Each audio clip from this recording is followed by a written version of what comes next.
Yo, now I'm here to talk about something not commonly talked about. And how are you? I hope you're doing fine. So, a morgue. What is a morgue or mortuary?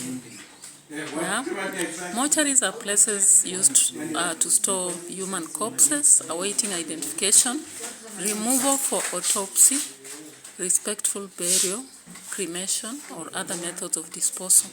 Now, in modern times, corpses have customarily been refrigerated, and this delays decomposition process. Now, many people don't like to actually settle with someone who is dead. When someone dies, even if they're very close friends, you would run away if you saw them, in your sleep or something like that. Now, to create that honor and keep awaiting burial, the morgues serve the purpose. Now, it has come to our, notice that in Kenya, especially the city, we have had some of the mortuaries rejecting bodies, yeah. So when the police bring bodies of the dead, they reject them. Now you can imagine how disgusting that can be. As a police, you are working in the city, you found someone dead. In the city, many people die out of accidents, others, there is mugging, and there are so many other causes of death. So when such a person is brought to the morgue by the police, then the police are told there's no room for storage because the morgue is full. Now, my question is, does it mean so many Kenyans are dying? And of course, from the video, it is indicated that out of many of these people die out of accidents. So it is possibly a situation happening in the city. Many people being hit by vehicles, and sometimes, of course, there are people who are just killed, and people indicate they were killed out of accidents, because what else do you say? If you find somebody on the roads, maybe with blood everywhere, and they are dead, what do you say?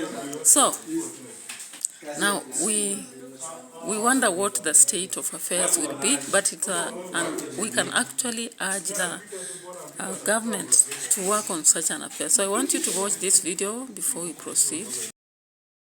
Officers were today blocked from delivering unidentified bodies to the city mortuary in a standoff between the Nairobi City County Government and the National Police Service. The county government insists the morgue is filled to capacity, a move likely to impede police work as officers take bodies collected from scenes of crime and accidents to the morgue. And as Ode Francis reports, police officers were stranded for the better part of the day, forced to keep bodies in their vehicles as they were denied access to the facility.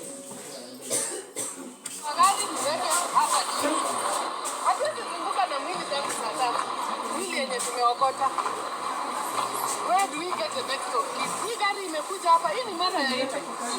This is the situation at City Mortuary. So why do we take the body? This is when you are doing where do we take it?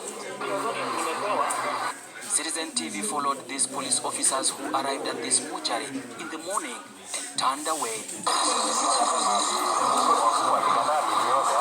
The officers forced to remain with the body all day.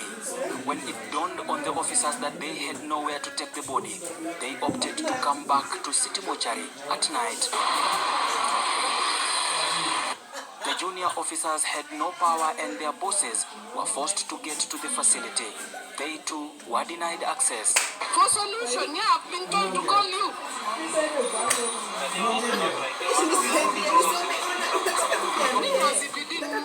We are WhatsApp kwa sababu tumetembea na mwili tangu saa 3. Is at the morgue. They say the mortuary is full. 4 bodies, unidentified bodies, will not be accepted. Simamisha ile admission ya bodies to Nairobi City Nairobi Funeral Home kwa sababu kwa ile funeral home yenye ilianza mwaka wa 1956 iko na capacity ya kuchukua mili 184. Kufika siku ya leo ile mili tuko nayo iko pale katika facility yetu ni 607. Hii ni kumaanisha kuwa hatuwezi offer ile quality services kwa wale wateja wetu, na kwa sababu ya hiyo tumesimamisha admissions mpaka tuweze kutulia ile congestion iko pale. Staff quality services. Yeah, so you can actually see the state of affairs. It means that our country, leaders have much to do than waste time and focus on Staff things at that the do mortuary not were matter. afraid to let in any So police you can vehicles actually with see the unknown staff bodies are with the helpless, directive just issued. like the police are. And it's so disgusting if you are working as a police, walking around with a body that sometimes some of these bodies are decaying, and you're actually expecting that they will be received and maybe a better handling of such bodies will be taken care of so that the environment is not degraded. So what are we expecting in the near future? And from what the management of the hospital are indicating, City Mortuary, the number of bodies there are overwhelming. It is actually a facility meant for 100 bodies. Now it is carrying over 600. So we cannot blame the management. But now my question is, what should be done? Don't we have the leadership of Nairobi city, even the nation itself? This is a city. It's carrying so many people. The population has been growing. Do you mean that you maintain a house of one room if already you have a family of 10? That cannot happen. It will be the iron of the highest order. So it's upon us to actually press the leaders now to work in the right way, instead of wasting time and funds in other areas. This is a very important area they should take care of, because if we are a country that claims to take care of the environment, then there is need to take care of such things. So actually, let's stay tuned to this and keep watch and see what will happen. But we can give our suggestions and press for necessary action.